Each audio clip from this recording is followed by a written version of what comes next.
नाज़रीन ग्रामी, तुर्की की आया सोफिया मस्जिद एक बार फिर चर्चा में आ गई है। सदर रजब तैयब उर्दगान ने आया सोफिया को लेकर एक बड़ा बयान जारी किया, जिसके बाद अमेरिका, जर्मनी और बरतानिया समेत दीगर कई मुल्कों में एक तहलका सा मच गया।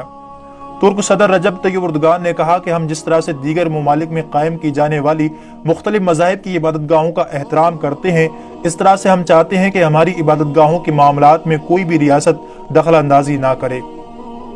दोस्तों, आया सोफिया इस्तांबुल में मौजूद एक म्यूजियम है। ये पहले चर्च हुआ करता था, जिसे सन 1453 में सुल्तान मोहम्मद फातेह ने कुस्तुनतुनिया, जो कि आज का इस्तांबुल है, उसे फतह करने के बाद उस्मानी तुर्कों ने इसको मस्जिद में तब्दील कर दिया। इसमें सूरतुल फतह पढ़ी गई और इसे निशानी करार दिया गया सल्तनत उस्मानिया की फतह का। इसके बाद इसमें बाकायदा अजान दी गई और सुल्तान मोहम्मद फातेह ने इसमें तारीखी फजर की नमाज अदा की। दोस्तों, मस्जिद में तब्दील होने के बाद इसमें मस्जिद के मुताबिक कई तब्दीलियां भी की गईं। 19वीं सदी में मस्जिद में मिंबर और वस्त में हजरत मोहम्मद सल्लल्लाहु अलैहि वसल्लम और चारों खुलफाए राशिदीन के नामों की तख्तियां भी नस्ब की गईं। इस तरह से मुख्तलिफ अदबार में तब्दीलियों के बाद इसको बाकायदा मस्जिद बना दिया गया।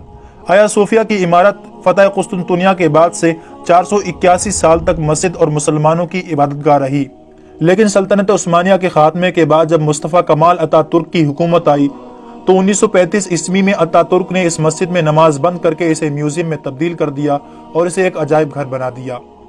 मगर अब तुर्की के लोग आया सोफिया को मस्जिद में तब्दील करने की मांग कर रहे हैं। तुर्क सदर रजब तैयब उर्दगान ने कई बार अपने खिताब में आया सोफिया को मस्जिद में तब्दील करने की बात कही है, मगर इस बार दोस्तों तुर्की की अदालत, जिसे दानिश-ताए कहते हैं, जिसमें एक तंजीम ने दानिश-ताए के सामने एक अपील पेश की है कि आया सोफिया को वापस मस्जिद में तब्दील किया जाए और इसे बाकायदा इबादत खाने के तौर पर खोला जाए। नाज़रीन, तुर्क सदर रजब तैयब उर्दगान इसको दोबारा से मस्जिद बनाना चाहते हैं, जिसकी दुनिया भर में मुखालिफत की जा रही है, जिसमें जर्मनी और पूरा यूरोप भी शामिल है जो इसकी सख्त मुखालिफत कर रहा है। जिस पर तुर्की ने अपना वाज़ेह पैगाम जारी किया कि अगर इस मस्जिद के बारे में कोई भी बात करता है तो उसे तुर्की पर हमला तस्वुर किया जाएगा।